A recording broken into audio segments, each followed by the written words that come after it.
ao meu canal YouTube. Hoje estamos com o Sérgio Antunes para mais uma entrevista e desta vez vamos pegar num tema que não é tão comum, é um tema não muito sexy. Nós gostamos de pegar em temas que são mais polémicos, como às vezes o caso das vendas, por exemplo, e que são polémicos e são interessantes. E hoje vamos pegar num tema um pouco diferente, mas antes de lá chegarmos vamos saber com quem é que estamos a falar. Obrigado, Sérgio, por estar aqui nesta entrevista. Olá, bom dia, Viva. Bom dia. Então, o que é que faz o Sérgio? Como é que foi o seu percurso? Bom, o Sérgio aterrou no mundo das cobranças há 20 anos. Já me revelou o tema, era suposto ser... Não, estou a brincar com essa parte. Não, aterrou profissionalmente, se quiser assim, então, ativamente, e aquilo que se diz a full-time há 22 anos, nesse caso, num grupo que praticamente ninguém conhece, que é o Grupo Sonai. Na altura, na Sonaicom, e quando foi o boom das telecomunicações, portanto, iniciei a minha atividade na Novis, como a fazer atendimento de call center, típico, como qualquer outro estudante universitário, não é? Felizmente, entrei numa startup na altura, portanto, falamos de 99, finais de 99, e tive a oportunidade de evoluir dentro da companhia, e entrei numa área muito simpática que era que geria cobranças, faturação, risco, fraude, portanto toda a panóplia de tarefas administrativas que ninguém quer ouvir falar, mas no final do dia são fundamentais para as empresas avançarem. E aí comecei a minha atividade, voltando outra vez a carregar na tónica, nas cobranças, na atividade a desenhar tudo o que era um processo de cobrança na altura. Portanto, nós não tínhamos rigorosamente nada, tínhamos a intenção apenas de faturar, e houve um dia alguém que se lembrou, precisamos de dinheiro, não é? Porque estamos a faturar, mas nós estamos a cobrar, não temos dinheiro no final do dia para pagar as nossas contas, não é? E então descobrimos que a atividade de cobranças acaba a ser muito dinâmica, muito interessante, porque tem que se pensar um bocadinho sobre o assunto, porque ao mesmo tempo precisamos de cobrar, não podemos matar clientes.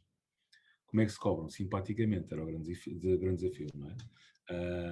E criámos isso tudo, bebemos um bocadinho aquilo que a nossa irmã Ótimos na altura já tinha, portanto Ótimos já estava a trabalhar desde 98, tínhamos alguns colegas que tinham contacto com a nossa congênere, vamos dizer assim, e fomos buscar alguma informação, alguma da sua experiência, nomeadamente na ferramenta, nos workflows, como é que tínhamos equipas construídas, portanto tínhamos aqui um conjunto de apoio, vamos dizer assim, que nos dava algumas luzes para criar isto. Foi um tempo muito desafiante, não sei se tem memória dessa época, mas da mesma maneira como todas as empresas de telecomunicações surgiram nessa época, muitas delas estouraram, vamos dizer assim, não é? Tínhamos aqui desafios enormes, tínhamos uma empresa que hoje já não existe, que se chamava Portugal Telecom, que era de longe o incumbente com uma taxa de penetração, nem sequer vou dizer monopolista, é para lá de monopolista, não é? E que não havia muita facilidade em conseguir competir, não é? Na altura, portanto estamos a falar de uma coisa há 21 anos. A liberalização acontece em 2000 efetivamente, mas foi um processo complexo. Depois, por vicissitude do próprio mercado e por necessidade de criar eficiências, convergimos para a Ótimos, e eu dei comigo a trabalhar não só já na Novis, mas também na Ótimos e sempre na atividade de cobranças. Aqui, por uma questão também de arrumação de funções, vou parar, dou comigo a gerir entidades externas de cobrança. Portanto, na altura, as telcos estavam a começar a dar também os seus primeiros passos nessa componente, portanto, de recorrer a parceiros externos para fazer a cobrança. Já estamos naquela fase seguinte de este é o cliente que já não nos interessa, portanto ele já está numa fase de tal forma deteriorada a sua relação connosco que já não é muito interessante conservá-lo, ou se o vamos conservar é noutros termos, e passávamos a gestão para entidades externas de cobrança. Também aí um processo muito dinâmico, muito interessante, trabalhei na altura com 6, 7 empresas, todas elas com dinâmicas distintas, além de também interagir com as nossas equipas comerciais internamente, porque nenhum comercial quer, apesar do cliente não pagar há um ano, perder esse cliente, obviamente, portanto havia sempre esta luta titânica, e para nós, e particularmente para mim, que passei do Anovis para a Ótimos, foi um salto para uma empresa que era 10 vezes maior do que aquilo que nós éramos, em termos de dimensão. A parte da telefonia móvel era incomparavelmente superior àquilo que nós tínhamos na parte fixa, portanto, foi mesmo em termos de processo um crescimento muito grande. Sim, genericamente mantive-me até 2005, 2006, que achei que estava, quando achei que tinha que fazer outras coisas na empresa e fui parar ao lado oposto. Parar ao lado à área de crédito. Ou seja, definir quais eram os clientes que podiam consumir, entre aspas, bar aberto, ou até quanto é que eles podiam consumir numa base periódica. Para quê? Para Já evitar agora custos. peço desculpa, essa expressão bar aberto é uma expressão comum ou é sua? Não é minha, é apenas uma. Acho piada a expressão, bar aberto. Não, porque havia esse tema, não? Como às vezes os nossos próprios clientes não têm noção daquilo que estão a fazer, tínhamos que ter alguma cautela e ser paizinhos deles e dizer assim, hoje já consumiste mais, entre aspas. Não, mas eram circunstâncias em que tinha que ser alguma cautela e vai dizer vai entender muito rapidamente. Imagine ir para a Espanha na altura e o roaming era uma brutalidade em termos de custo. Hoje em dia é gratuito, não é? Nós não temos acréscimo de custo quando estamos em roaming. Mas no passado estamos a falar de tarifas às vezes 4, 5 vezes maior do que aquelas que nós tínhamos nos nossos países, não é? E nem falo de internet nessa época, portanto estamos a falar só de voz. E às vezes era bom ter esta vigilância, até para o próprio cliente ter uma consciência daquilo que lhe estava acontecendo numa base diária. Portanto, e era um processo interessante, porque eu passei da desativação do cliente para o processo de ativação. Ou seja, quando para mim era muito fácil, vamos tirar os clientes como clientes, vão deixar de ser clientes, e passamos para um processo de ativação epá, e de fazer tudo ao inverso, ou seja, o mindset era completamente o oposto. Era dar uma oportunidade mesmo quando está na fronteira, em vez de vamos cortar porque ele já Muito ultrapassou ali o. próximo das áreas comerciais e aquelas situações em que nós tínhamos algum risco, porque fazia-se essa avaliação previamente, havia um conjunto de informação que nós tínhamos que ir analisando e verificando, muito focado na componente das empresas, como é óbvio, e saber que tipo de produto é que podia ser aprovado e que tipo de negócios é que a empresa podia fazer. Portanto, havia ali algumas circunstâncias, principalmente aqueles que não eram tão standards, vamos dizer assim, que podiam envolver algum tipo de equipamento, e equipamento não falo de um telemóvel, falo, por exemplo, de uma central. Imagina uma central, podia ter um custo de alguns milhares de euros, e que era a empresa que poderia estar a correr o risco de estar a suportar para um cliente, que depois poderia verificar-se não sendo o mais ideal ou indicado Claro. para ativar, não é? Isso foi um processo foi 180 graus, portanto, passámos do fim da linha para o início da linha, fiz aqui um processo inverso, ou seja, passei para o processo de ativação. E assim me mantive até 2008, estive envolvido em alguns processos muito giros, por exemplo, aquilo que é a lista negra das telecomunicações. Tive envolvido nesse processo por parte da representante da Ótimos, portanto, aquilo que seriam os critérios de troca de informação entre os operadores, aquilo que nós dávamos para a base de dados, aquilo que nós recebíamos. Como deve imaginar, mais uma vez a PT ainda era o que era na altura, era aquele que se calhar tinha menos interesse, porque aquele tinha a base de dados melhor de clientes para partilhar. Pois estes protocolos e estes acordos e toda essa negociação foi super interessante, muito, muito interessante mesmo. E aquilo que nós tínhamos que fazer para a interação, portanto, quer do ponto de vista tecnológico, quer do ponto de vista de concepção, quer do ponto de vista comercial, não é? Foi uma experiência também muito, muito enriquecedora e que ainda hoje, com agrado, quando ouço falar da base de dados negras e telecomunicações, eu faço um sorriso. O negro para mim é quase. Porque efetivamente é um processo que não teve assim tantas modificações nos últimos 14 anos, 13 anos, e que ainda está em funcionamento. Em 2008 sou convidado para mudar de empresa, portanto sou convidado pela qual faço serviços para entrar para ingressar os seus quadros, para pegar na atividade de cobranças novamente, mas desta vez de um ponto de vista comercial. Ou seja, não para operacionalmente implementar as cobranças na empresa, mas sim para vender este produto. Ou seja, estava a voltar a lidar com as entidades externas de cobrança, mas desta vez do ponto de vista de fornecedor. Demorei um bocadinho de tempo a decidir, como deve imaginar, mas achei que estava na altura de saltar para outros voos e abracei a função de line manager. Portanto, aquilo que tinha mesmo para fazer efetivamente era tentar promover o serviço, encontrar os pontos entre as equipas comerciais e as equipas operacionais, para, de um lado, vender algo que a operação pudesse montar. E essa foi a minha função durante até 2013, inícios de 2014. Foi muito dinâmico, muito intenso. Estamos a falar de todo o tipo de espécie de cliente, desde um corporate, estilo novamente comentando, clientes que sejam, não sei se posso fazer muita publicidade, mas podemos falar de alguma indústria de telcos e de energia, portanto, as maiores empresas que vocês possam imaginar. Nós tive a possibilidade de interagir com eles e de montar processos muitíssimo interessantes e muito eficientes. Ao mesmo tempo que depois operacionalmente tínhamos aqui uma dinâmica interessante também, porque a Coface é uma seguradora, muito ligada ao risco, muito virada para dentro, e criar a noção de cliente externo, e temos que criar dinâmicas e de evoluir, e que o mercado é um pouco mais do que aquilo que fazemos internamente, também foi um processo muito, muito estimulante, interessante, e também aí vivemos muito processo de mudança. Entre 2011 e 2013, a Coface, fruto também da crise de 2008, decidiu verticalizar as suas atividades, decidiu manter-se apenas na atividade seguradora e deixou a área de serviços um bocadinho à parte. Isto foi um movimento global. Com este movimento, aconteceram duas circunstâncias interessantes. A primeira, eu assumi mais funções, portanto acabei por agregar a equipa de gestão de clientes interna, Customer Care, vamos dizer assim, ao mesmo tempo que criámos uma marca nova, portanto, para fazer o split, deixámos de ser Coface Serviços e passamos a ser Ignios Gestão de Risco.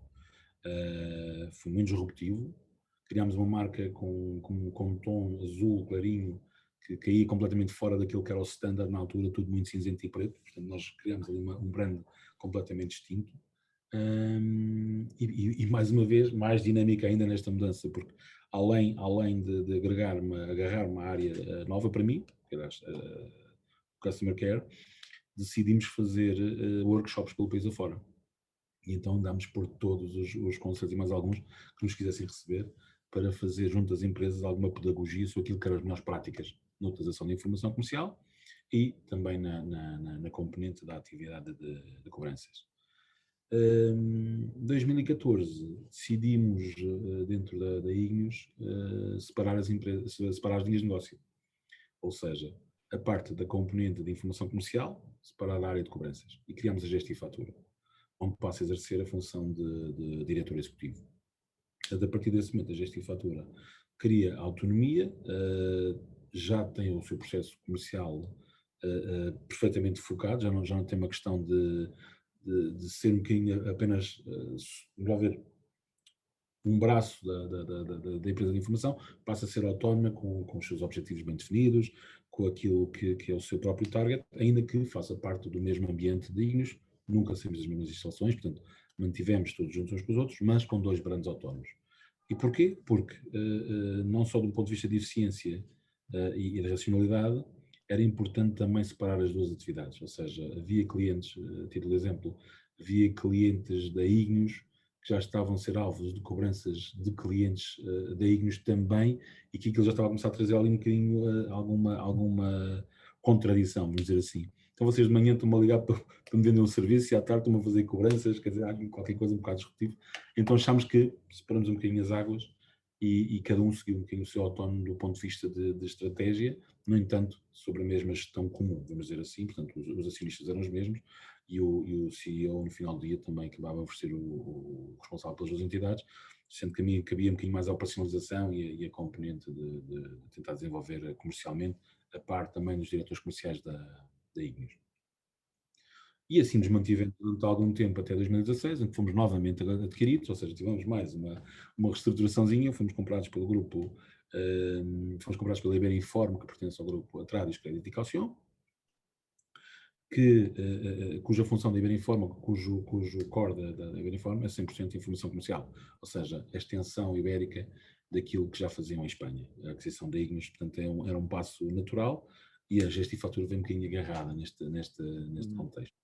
E também era interessante porque, no final do dia, a Crédito Caução está integrada também numa entidade que se chama Atradius, que também tem uma unidade de cobranças, que é a Atradius Collections. Portanto, no final havia um conjunto de sinergias que podiam ser potenciadas e que podiam fazer sentido este negócio, não é? Portanto, eu mantenho as mesmas funções em 2016, portanto, continuo a gerir a marca Gesto e Fatura. A Ignios, durante esse ano, entre 2016 e 2017, acaba por desaparecer e passa a ser Iberinform Portugal, que viria a ser depois Iberinform Internacional, agora com a fusão completa que fizeram, portanto foi feita uma fusão total da empresa, e a Gesto e Fatura foi seguindo o seu caminho até 2020, onde finalmente passa a incorporar a Atradius Collections, ou seja, também, tal como a empresa de informação, nós acabamos também por evoluir numa lógica de sinergia de grupo e fomos integrados, e agora neste momento, isto é notícia bem fresca, desde a semana passada, vamos dizer assim, passámos a ser a Tradis Collections de Portugal em pleno, ou seja, a Gesto e Fatura deixou de existir, foi incorporada por fusão e neste momento fazemos parte do grupo Tradis Collections Worldwide, onde já temos uma abrangência já de 34 países, uma dimensão completamente distinta, e que nos posiciona de uma maneira completamente diferente também em termos de posicionamento de marca e de alcance. Portanto, neste momento, ainda a dar aqui os meus primeiros passos dentro da Tradis Collections também, nesta nova realidade. Trabalho com 2 e-mails, trabalho com 2 agendas, trabalho com 2 times. Faço 50% do tempo a falar, não, 40% a falar português, 60% já a falar em estrangeiro, vamos dizer assim, em inglês. Mas tem sido uma experiência muitíssimo interessante. Mais ainda também quando nós falamos neste tema da pandemia e do que nos trouxe de nefasto, não é? Mas nós conseguimos fazer uma integração de uma empresa toda online, ou seja, virtualmente, vamos dizer assim. Não tivemos uma única reunião presencial, fizemos todo o processo do business case, apresentação ao acionista, toda essa componente foi toda feita em ambiente completamente remoto. Por exemplo, o meu CEO, ou seja, o meu direto é belga, a gestora do projeto é polaca, 60% dos intervenientes do outro lado eram holandeses, recursos humanos são ingleses. Portanto, imagine, se nós não estivéssemos num contexto de Covid, de certeza absoluta que tínhamos tido reuniões presenciais com muito mais frequência, que provavelmente iriam queimar tempo só no componente das viagens e tudo mais, Claro. e que não foram necessários, em termos de custo nem sequer vou comentar, e conseguimos fazer todo esse processo, e ainda estamos a fazer, estamos a ultimar agora a última fase, de integração, toda em contexto remoto. E que eu acho que se não fosse o Covid, portanto, há algumas coisas boas que podemos extrair disto, Claro que sim. a componente de eficiência que ganhamos nesse âmbito. Obviamente isto não relativiza nada em relação à doença ou algum impacto que isso teve na sociedade em geral. Mas do ponto de vista, e aí quando nós falamos o tal novo mundo que nós falamos, na minha empresa é uma prova de vida nesse sentido, ou seja, conseguimos de uma maneira completamente digital e remotamente integrar uma empresa portuguesa num grupo holandês, fundindo e fazendo todo o processo legal, com advogados espanhóis aqui pelo caminho, sem uma única reunião presencial. Portanto, esta componente é uma daquelas que eu coloco com um sublinhado muito importante, porque foi possível fazê-lo. E aquilo que, se calhar, há uns anos atrás, nós diríamos sem visitar, sem ver as instalações, sem ver as contas, foi Sem tudo possível. almoçarmos todos várias vezes e jantarmos, irmos. Exatamente, Sim. exatamente. A única parte do almoço e do jantar, essa Essa parte. agradece, essa agrade... Não, não, não, e não só Há de isso, voltar, eu acho que essa parte há de voltar, mas com menos peso, não é? e é importante, porque há uma componente, apesar de elogiar e ter feito este elogio que mantenho em relação à digitalização, eu sou muito pouco receptivo em relação aos modelos híbridos de trabalhar em casa e no escritório. É uma questão pessoal, não estou a dizer que seja eficiente ou não, mas eu considero que a parte social do emprego e do trabalho, pelo menos para a minha geração, ainda é importante. Acredito que as gerações mais novas vejam isto de outra forma. O mundo das plataformas é completamente distinto do que era o meu quando eu comecei a trabalhar. Portanto, conceitos como a Amazon há 20 anos atrás já existiam, mas muito devagarinho. Hoje em dia é completamente integrante das nossas vidas, não é? O Facebook começou a dar passos também nos 2000 e poucos. Este fim de semana apagou-se e toda a gente entrou em pânico porque não consegui mandar mensagem. Eu fiz anos agora na segunda-feira, estava tudo em stress a mandar, não sabia como é que haviam de comunicar comigo, e começaram-me a ligar. E disseram, epá, eu não consigo mandar-te a mensagem, estou a ligar, olha porreiro. E os SMS, voltaram os SMS, eu recebi 2 SMS, fiquei todo contente. E eu fiquei, houve uma altura que fiquei de boca aberta, eu vou só consultar a minha agenda, a minha lista telefónica, só vou dizer o seguinte, entre as 9h05 e as 9h15 eu recebi 7 chamadas. Portanto, elas estavam todas a cair, porque como eles estavam com a esperança que o WhatsApp entrasse, como ele não entrava, começavam a ligar todos ao mesmo tempo, porque era a hora de depois de jantar, não é? Incrível. Foi brutal, foi brutal. Não me lembro do último aniversário que tivesse conversado com tanta gente, que foi fascinante. E eu valorizo muito essa componente social, e voltando à componente profissional, eu sei que algumas das pessoas da minha equipa não concordam comigo e obviamente, iremos fazer tudo o possível para flexibilizar, para que se possa, dentro do possível, de maneira eficiente, agradar a gregos e a troianos, mas eu confesso que acho que a parte social do trabalho é muito importante. Não esquecendo que existem pessoas que vivem sozinhas em casa e que passaram também um horror estando confinados. Tive uma colega que eu dei autorização para vir trabalhar para o escritório mais cedo, antes da liberalização assim, do regresso, porque efetivamente já não estava a dar mais. Portanto, já estava num. E não é uma pessoa que se possa dizer que vive sozinha e tudo mais, mas do ponto de vista social fazia-lhe falta regressar ao escritório, Sim, nem que fosse ao escritório físico, se me faça entender. Eu sim. próprio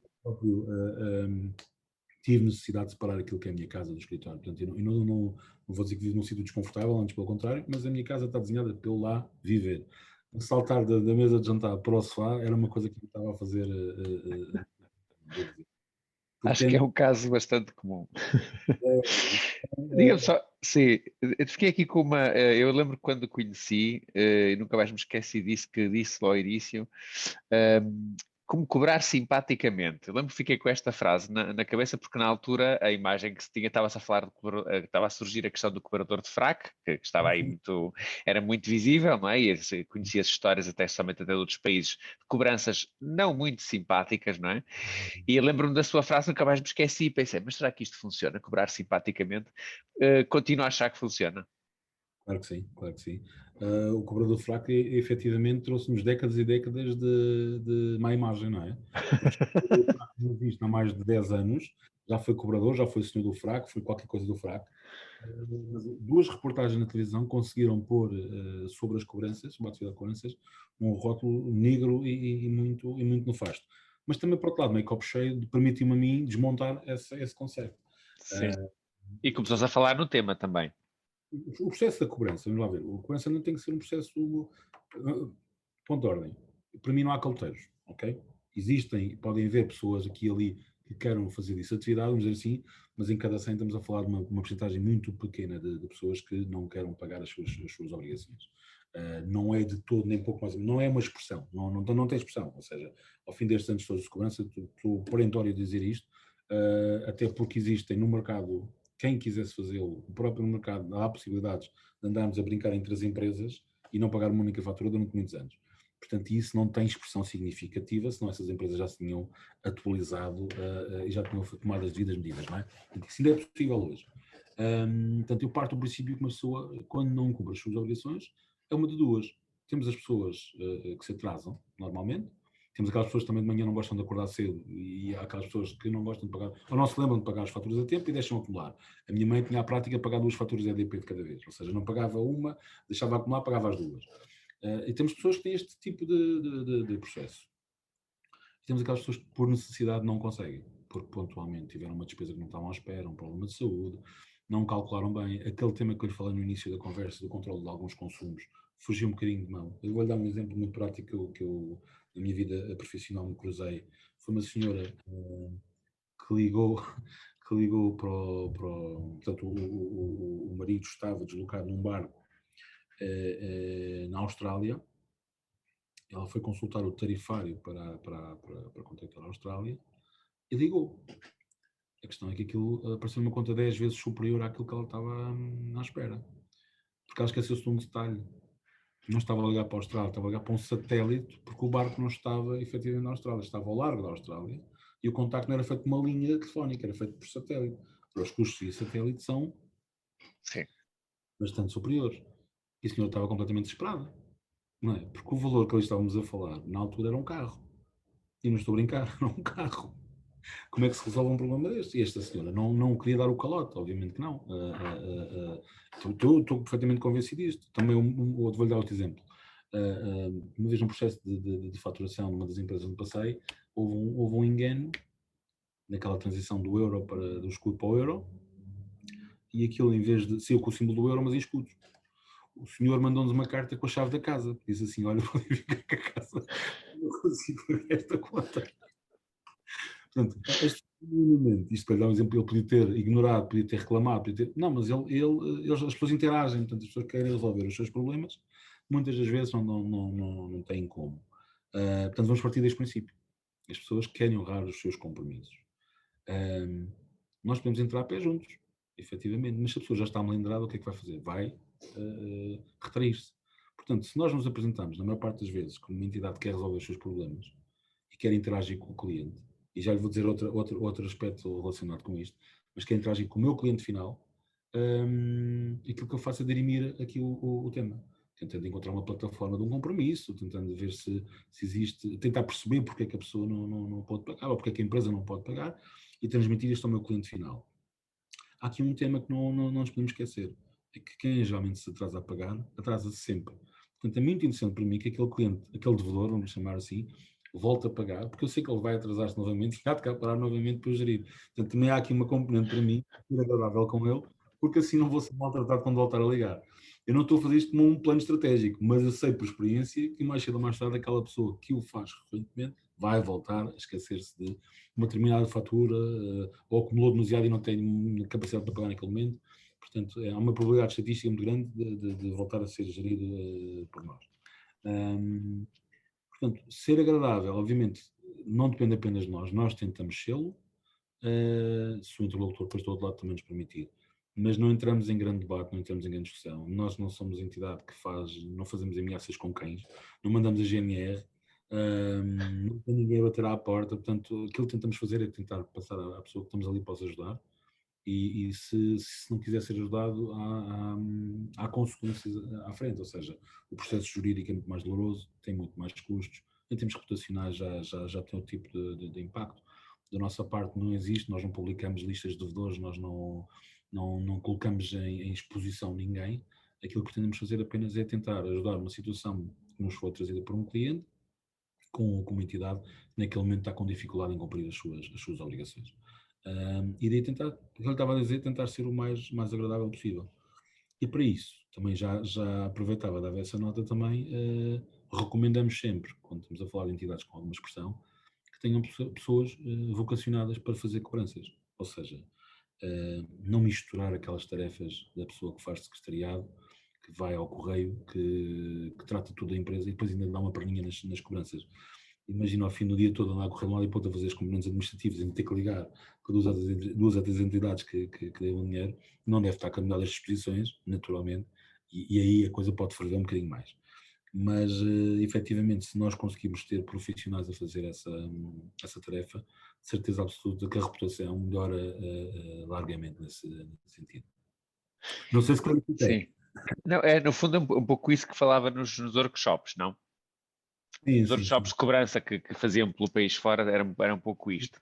Aquilo que nós queremos fazer e aquilo que eu quando tenho a oportunidade, eu gosto quando alguns clientes me dão a honra de me dirigir às suas equipas e dar um pouco de formação, algum tipo de workshop, eu gosto sempre de dizer que a parte de cobrança, é como eu digo, nós próprios, no início da minha carreira, estava uma empresa que não queria saber das cobranças, obviamente, né? Aquilo que nós queremos quando arrancamos uma empresa é faturar, não é? É necessário, temos que ganhar volume e dimensão, Sim.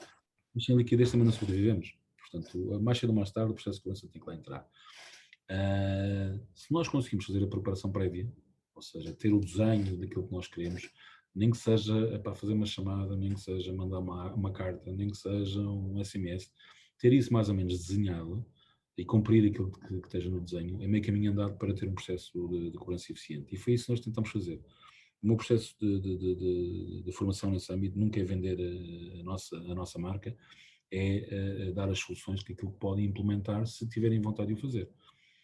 Criar o processo de cobrança não é complexo, mas tem que ser criado. Não devemos fazer, por exemplo, uma carta de cobrança em cima do joelho, não é? A carta deve estar pré-definida para depois ser lançada. A chamada convém também ter ali um timing correto. Portanto, não é lembrei-me agora no dia 1 e daqui a 6 meses volto a ligar novamente. Ou seja, ter aqui esta componente pedagógica, tal qual fazemos nos outros processos, não é? Quando fazemos o fornecimento, temos o tempo de entrada do pedido, a embalagem, enviar, portanto, isso está tudo em processo, não é? E por isso é que, por exemplo, uma empresa como a Amazon é tão eficiente, né? Controla os passos todos do processo. A cobrança é um bocadinho isto, mal comparado, é muito isto também. E era isso que foi isso que nós andamos a fazer nesse ano tão enriquecedor a título pessoal, em que cheguei a estar em algumas salas com 5 6 pessoas e cheguei a estar em salas com 70. E que as duas pessoas entrávamos ali um bocadinho no debate e no diálogo e que as pessoas depois, à partida, começam muito descrentes, não é? Mas depois conseguem interpretar muito bem aquilo que nós, a mensagem que queremos passar e passar uma mensagem mais positiva da atividade de cobrança. E aliás, os comerciais agradeciam, porque eu dizia sempre: não ponham os vossos comerciais a cobrar, porque isso é completamente contra a natura, não é? A não ser que o próprio comercial tenha uma relação tão próxima com o cliente que já o faça naturalmente. Ou seja, olha, tenho aqui uma guia de encomenda, mas ao mesmo tempo passo lá o cheque para esta fatura que tem atraso. Portanto, isso pode funcionar, mas não é para mim o melhor processo de recuperação de crédito que esteja vencido. Utilizou no início também outra expressão, falou do cliente que não interessa. O que é o cliente que não interessa? Quando é que ele deixa de interessar? Não paga. E para mim, é um cliente como paga, não é? Eu aqui também sou. É aquele que já é sistemático e que não, ou melhor, não é sistemático, é que já é o tal mal intencionado que falou no início, é isso. É um bocadinho aquele. Vamos lá ver, e aqui vamos entrar um bocadinho mais no mundo das empresas. Sabe que nos cursos de contabilidade a gestão de fornecedores é dada como uma forma de garantir liquidez às empresas. Portanto, a gestão de fornecedores também serve para equilibrar um bocadinho as contas da empresa e que no final do dia permitem às empresas não financiar-se junto da banca. Ou seja, aquilo que estão a fazer é, em vez de pagarem juros sobre o capital que precisam para a sua empresa, fornecem-se junto do fornecedor. Mas o fornecedor também tem que pagar as suas próprias contas. Portanto, andamos aqui um bocado no ciclo vicioso. Depois é um bocadinho a nossa política comercial. Tem que haver um momento em que o cliente deixa de ser cliente porque não paga. Porque para mim, há uma máxima, e aqui tem sido comum na nossa esfera do grupo, é que o cliente é aquele que paga, efetivamente, não é só aquele que consome o serviço, tem uma fatura, é muito bonito, nós temos uma faturação de alguns milhões, e depois no final do dia, então, mas quanto é que tens a ver? Epá, tenho 70% daquilo que faturei e não tenho como honrar os meus compromissos no final do dia. Sim.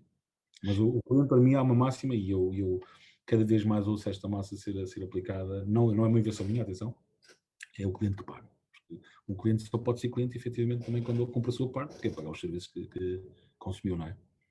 E como é que se faz aí essa distinção entre aquele cliente que não é fácil fazer perceber-se ao fim de uns anos já de experiência qual é aquele cliente que se esquece de Monitorização. pagar, daquele que simplesmente não paga mesmo? Monitorização. Eu aqui vou Ok. continuar na componente de empresas, ok? Que é a monitorização da qualidade da empresa. É pegar a informação que está no mercado, uma informação que é pública, e monitorizando essa informação. Ahm, Empresas que têm uma exposição maior, criar algum tipo de modelo de score ou trabalhar com scores de outras empresas que o produzam também de uma forma pública e ter essa monitorização de evolução. Estar com atenção se há ações em contencioso, se há uma reclamação, algum pedido de insolvência, portanto, todos estes pequenos detalhes são críticos. E depois há aqueles que, pela experiência, lá está. Se nós temos um cliente que recorrentemente paga 3 em 3 meses, e se já o faz há 5 ou 6 anos, já aqui existe um padrão, mais vale até se calhar mudar as condições do contrato do homem e passá-lo a 90 dias. Mas ele não pode falhar nesses 90 dias, não é? Mas efetivamente é uma questão também de monitorização de comportamento. Mas crítica efetivamente é a utilização de informação, é estar a ter pessoas que estejam a olhar para aqueles clientes que tínhamos uma maior exposição e acompanhar, monitorizar muito bem, mesmo que sejam empresas de reputação que todos achamos que não vai acontecer nada, mas há indicadores que nos podem dizer que pode acontecer qualquer coisa e então convém ter essa monitorização. Aos particulares, é um bocadinho comportamentos, vamos dizer assim, sociológicos, ok? Sabemos, por exemplo, quando sai hoje já não é tão frequente, porque já vamos em 13 edições do iPhone, não é? Mas imagino quando saíram os primeiros smartphones, além de serem extremamente caros, havia um apetite muito grande de toda a gente querer consumir aquilo, não é? E eram as empresas que estavam, de certa forma, a financiar. Portanto, aí também há alguma cautela sobre essa vontade de consumir e se as pessoas tinham ou não tinham capacidade de adquiri-los e de honrar os seus compromissos. Mas no mundo de B2C, vamos dizer assim, é um processo mais complexo e com as restrições cada vez maiores que existem, proteções de dados e tudo mais, que eu considero perfeitamente legítimas, mas estamos então um bocadinho no caminho de proteger o prevaricador e não tanto a entidade que esteja exposta a essa dívida. Portanto, há aqui uma fronteira e daí nós estamos completamente vocacionados ao B2B e afastarmos do mercado B2C, porque efetivamente o controle da cobrança é mais apertado, mais difícil e penalizador para quem fatura. Portanto, não é uma atividade tão simplista. Esta distinção entre o cliente bom e o que paga e o que não paga, nesse mercado já é um pouco mais complexa, também é mais massificado, portanto também tem mais Claro, claro. interação, 90 a pagar e os outros 10 nós podemos viver com isso, mas é mais complicado fazer esta definição.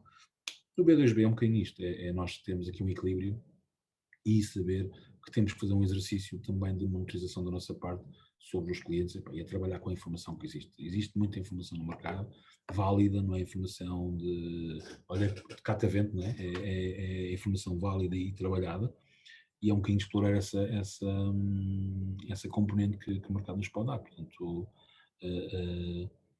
saber distinguir o bom e o mau cliente passa também pelo trabalho de casa. É um bocadinho por aí também. E pedagogicamente, de vez em quando, se há aquele que se atrasa, epá, já chegamos àquela altura, pago meia dúzia ou três faturas, mas isto não escala por outra realidade.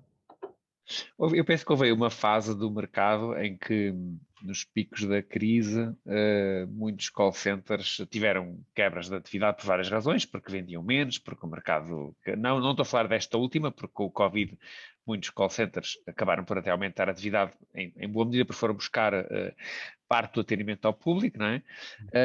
Esta parte serve um bocadinho como defesa em períodos de crise, ou seja, em períodos de crise as empresas vão querer, mais do que nunca, cobrar. Isto é mesmo assim ou não sente essa flutuação? É uma faca de dois gumes, não é? Porque em termos de crise nós temos que recuperar, não é? Mas ao mesmo tempo temos que vender, não é? Porque o Claro, que é que o de crise é que nós deixámos de vender, não é? E deixámos de ter. Portanto, o problema para mim aí passa mais numa fase inicial da angariação do cliente do que propriamente na parte da cobrança. Na cobrança, em termos de crise, já tende a estar a arder há muito tempo. Portanto, coloca-se na parte anterior. Obviamente que sim, a resposta mais imediata e a tentação das empresas é tentar recuperar o máximo naquele período antes que a tenda fique em cinzas, não é? Mas o processo geralmente de alguma racionalidade é a parte inicial, ou ok. seja, defender os clientes que tenham maior exposição ao risco e deixar, se calhar, de fornecer ou fornecer com mais limite a essas entidades, para que não tenha depois recorrer à atividade de cobranças massivamente à frente. Portanto, é um bocado o inverso daquilo que nós acharíamos que seria o mais racional. Mas a prevenção passa por aí, ou seja, cuidado com quem estás a trazer para casa para que não te coma as galinhas, vamos dizer assim, não é? Claro. E a cobrança depois é mais difícil nesses períodos ou não? Ou no fundo a grande questão é a venda e depois a cobrança? Mas é complicado porque falamos em períodos que não há liquidez, não é? Não há dinheiro Ok, no mercado. Se não há liquidez, o que é que se tenta fazer sempre? Honrar os compromissos junto dos trabalhadores, portanto, ter salários pagos. Temos aqueles fornecedores que não podemos deixar de trabalhar, que são a energia, para as empresas poderem trabalhar, e depois o resto dos serviços vamos tentando gerir, não é? E tentar sensibilidade do outro lado. Depois também depende do fornecedor, se tem robustez ou não para aguentar algum tempo sem receber o devido, não é? Por isso, é onde a atividade de cobranças aumenta, mas ao mesmo tempo onde é mais difícil cobrar. E eu posso lhe dizer que na nossa crise de 2008, 2011, grande parte das empresas de cobrança, muitas delas foram à falência nessa altura, porque efetivamente não conseguiam atingir os seus objetivos para conseguirem ter os seus resultados, vamos dizer assim, para se poderem claro. manter. Até se calhar tinham mais pedidos de trabalho, mas não conseguiam depois executá-los porque o sucesso era muito menor. Uma estrutura de custo muito, muito pesada também, que antes disso fazia sentido e depois de repente deixou de fazer. E nós temos um defeito nesta atividade, em regra, que é trabalhar numa lógica de success fee. E isso é uma circunstância da qual eu veemente me oponho, mas muitas das vezes temos que usar as regras do jogo. Mas quando trabalhamos numa lógica de sem success fee, não nos preparamos com quem estamos a trabalhar, estamos a andar no trapézio ainda sem rede, não é? Portanto, a responsabilidade passa a ser nossa. É investir para depois colher à frente. E em tempos de crise, nesta atividade é complexo, devo dizer. Estamos a terminar aqui a nossa entrevista. Se quisesse deixar uma mensagem final a quem nos está a assistir e as pessoas que assistem, quer aqui ao podcast, quer ao próprio vídeo, no fundo são pessoas, quer aquelas que são consumidores finais, quer responsáveis de empresas que não têm um serviço de cobrança e poderiam ter, não é? Em primeiro lugar, espero ter passado uma mensagem mais positiva sobre a atividade de cobranças. Arrumemos uma vez o fio do fraco. Existem pessoas simpáticas que trabalham nesta atividade. Não quer dizer que eu seja simpático, atenção, mas espero pelo menos dar uma mensagem mais positiva sobre a nossa atividade. E a mensagem que deixava era para quem tenha curiosidade, entre em contato connosco. Teremos todo o gosto em conversar convosco e comentar algumas daquilo que nós achamos que são as melhores práticas e, quem sabe, formarmos algumas parcerias em conjunto. Obrigado, Sérgio. A todos aqueles que nos estão a assistir, nós vamos deixar aqui nos comentários o contacto da empresa para poderem entrar em contacto livremente e teremos próximas entrevistas, das quais vamos informando. Muito obrigado a todos.